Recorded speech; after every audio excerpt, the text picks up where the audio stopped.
Hi friends, அனைவருக்கும் வணக்கம். நான் நிற்கிறது என்னோட செவ்வாழை தோட்டத்தில். இதுக்கு முன்னாடி நான் ரசகதலை வாழை பூவோட உள்ள ஒரு கொலை வெட்டி போட்டிருந்தேன். அப்போ ஒரு நண்பர் கேட்டிருந்தாரு, பூ இல்லாமல் ஒரு வாழையோட கொலை வெட்டி காட்டுங்க அப்படின்னு. இந்த பாருங்க, எவ்வளோ உயரத்தில் நிற்கிற வாழையை நான் இப்போ தனியாக கொலை வெட்ட போகிறோம், காட்டுறோம் பாருங்க.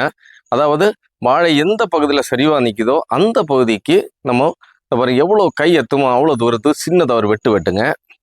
அது வெட்டி இழுத்து பாருங்க, வரலன்னா நம்மளோட சிறுக்குட்டி விரல அளவுக்கு ஒரு சின்ன துண்டு எடுங்க, வெட்டி இதை வெட்டிக்கிட்டு இழுக்கிறோம் பாருங்க. ஒன்றும் ஆக தன்னைதானே அப்படியே வந்துக்கிட்டே இருக்கும் பாருங்க. அதை 2 கையும் எடுத்தாச்சு, ஒன்றுமே ஆகாது.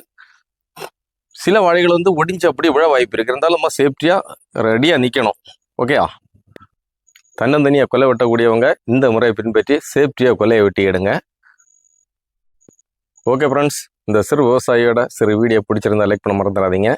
Okay, bye by.